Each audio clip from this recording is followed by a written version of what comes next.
the artistic side of me, everyone knows me, or everyone started to know me as a musician years ago when I started winning awards and doing lots of crazy things. I might get into some of that. It starts. My parents met in a choir. My grandparents met in a choir. My great grandparents, a lot of them, met in a choir. I met my wife at massage therapy school, so you can figure that one out.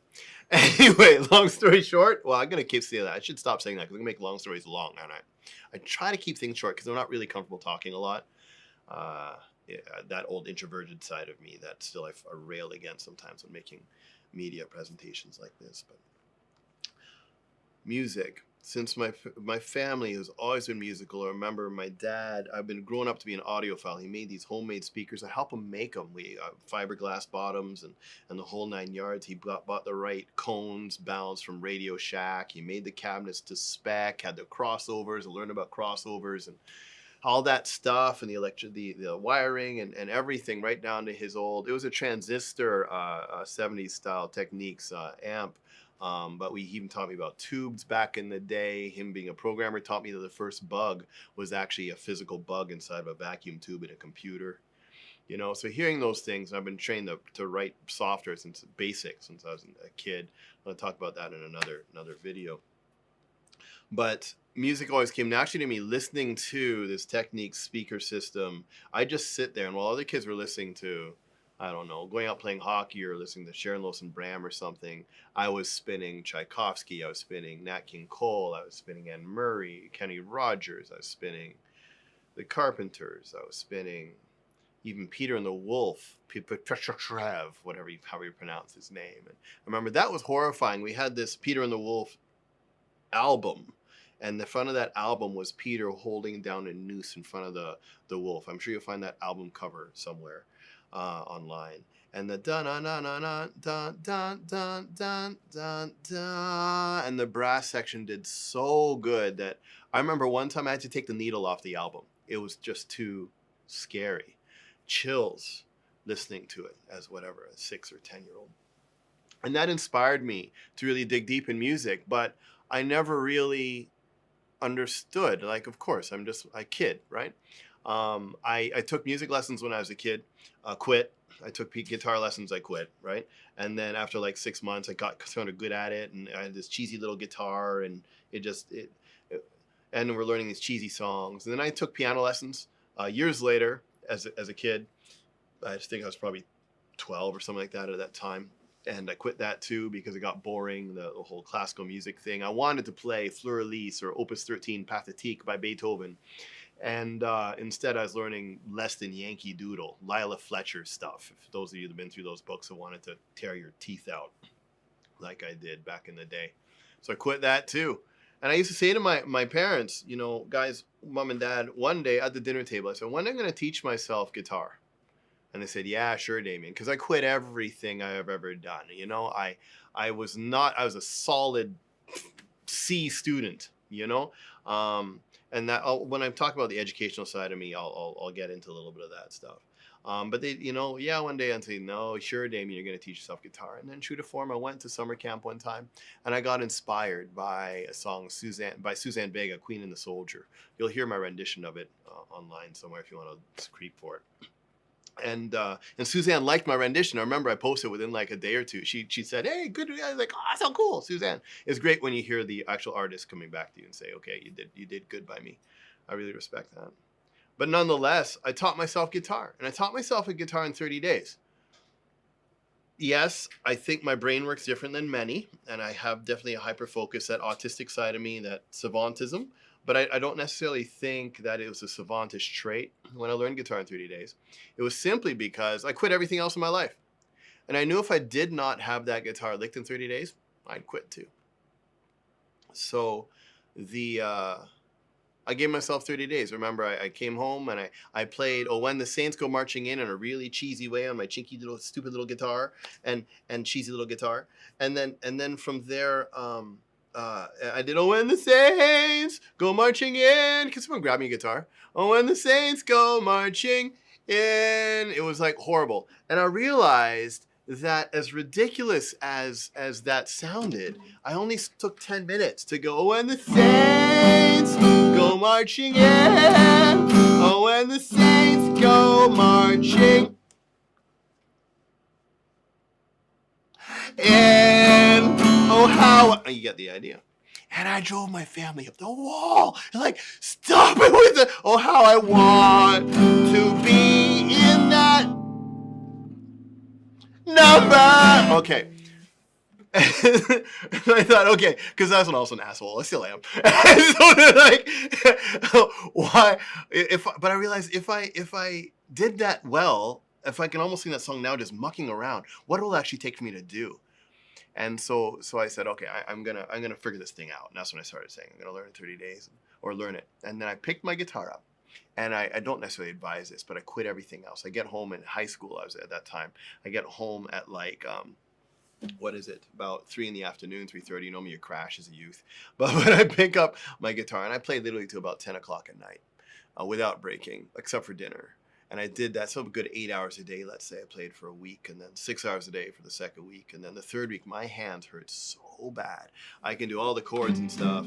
I couldn't get the bars yet. But, and I was working on my arpeggio. There's a really good book. Also, one of my uncles, Glenn Carty, he was one of the top bass players in Jamaica, studio session artist, well celebrated. There's another family member that I have,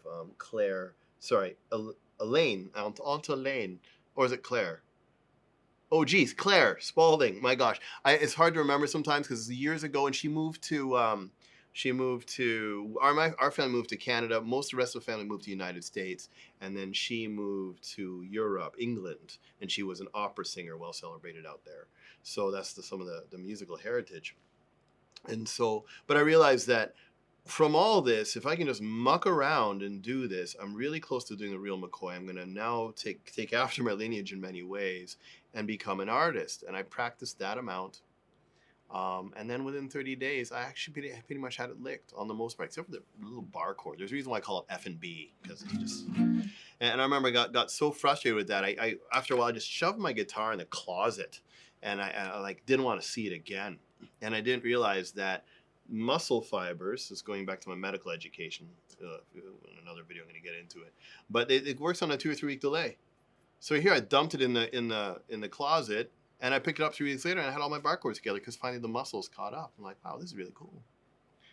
So within at that time, I was already a well celebrated musician, a vocalist at my high school at that time, KCI, and I wrote a song called Wisdom, and still is a farce because I was way too shy, way too implosive. I was experimenting, as you know, to get out of my shell. But I wanted to, if I'm going to write something, I don't want you to judge me and hate me or laugh at me. So if you're going to write a song that you're supposed to laugh at, so Wisdom goes something like, here's a little song I wrote while lying in bed, waiting on the second floor. I wish I was dead. You see, I'm getting my wisdom teeth pulled.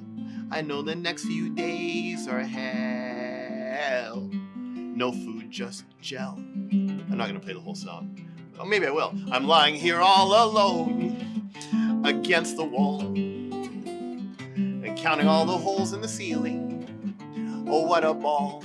There are 256 holes in one tile.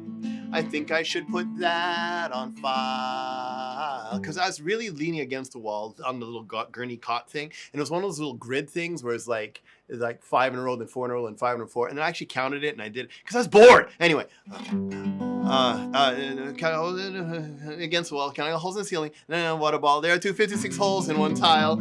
I think I should put that on file. Along with the rest of the useless information I've collected over the years that's worth a pile. My doctor just finished up his last patient, and now it's my turn to go in. I was blackmailed into this. Oh, what a sin. It's hard to do this song in fast forward because it's a tongue twister. I'm lying on the operating table. I see the pin. Now this song is non-fiction except for one part. A man has a sadistic look on his face as he pricks my skin. He starts injecting stuff into my veins until the see-through tube explodes. Oh, so much pain. He quickly yanks out the big syringe and tries to finish the job. He looks at me straight in the face and says, "Satan, there's an awful taste in my mouth." See, that's the nonfiction part. Okay, he really didn't do that, but I thought I'd do it for dramatic effect. I know, but I begin to doze away. I say goodnight, have fun, don't kill me if you may. I'm now nearing the end, no more to tell.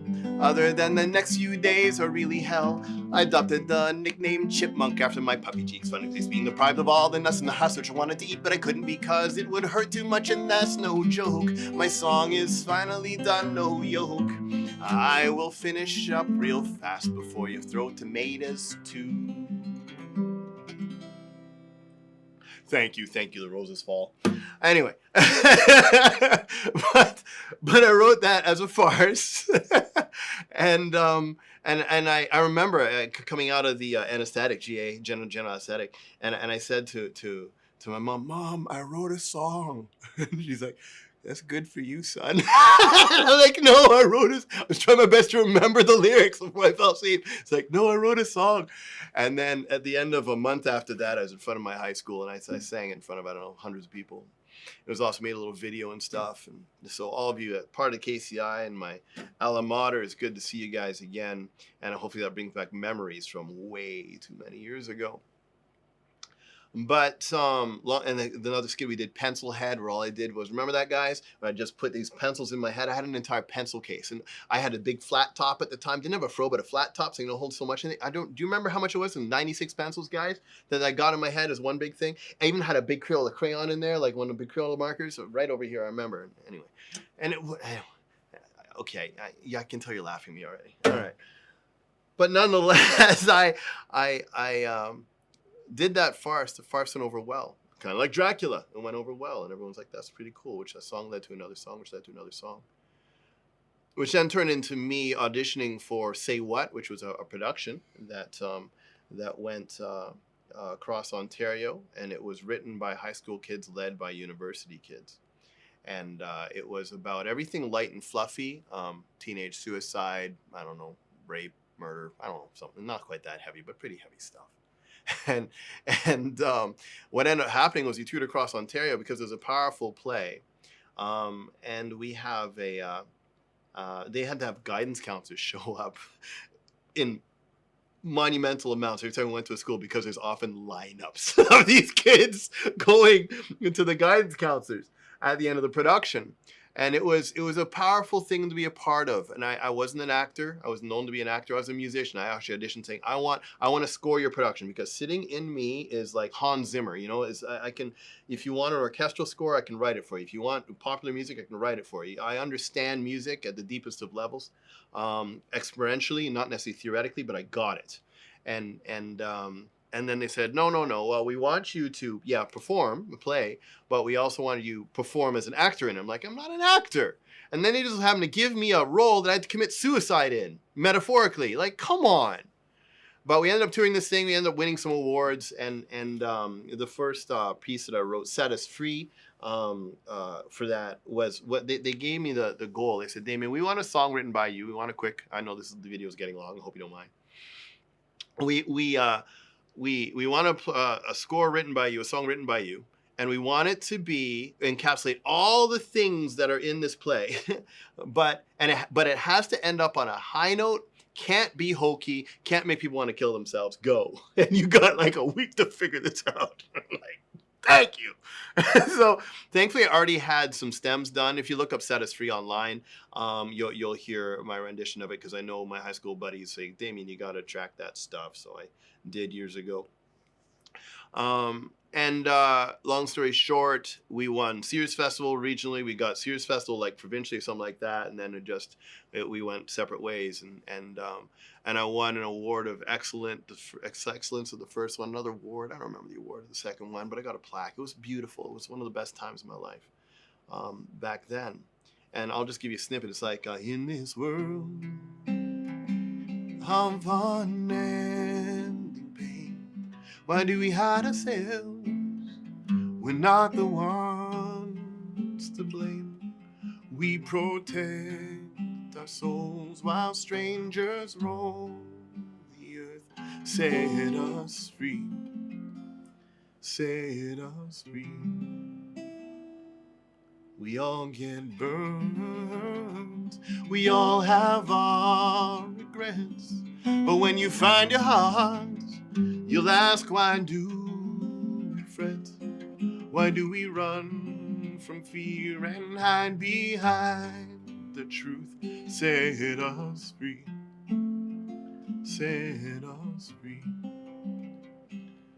Might as well continue. Should I continue? And when the walls close in, the ceiling starts to fall, you'll find your strength within will last if you stand tall.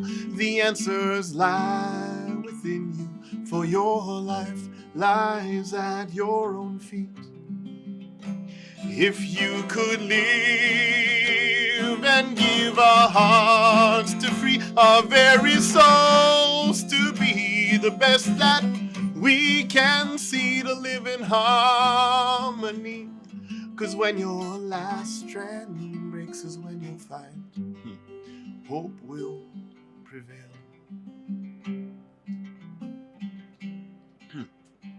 In this world of unending pain, we never find a way to break free from the rain. That's why we have to fight so hard to hide ourselves. Set us free, set us free, set us free, set us free.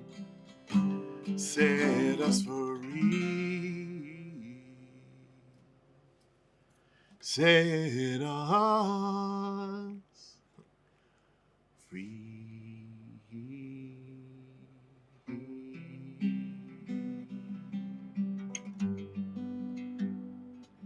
I hurried it there a little bit, and I smiled at the end because every single time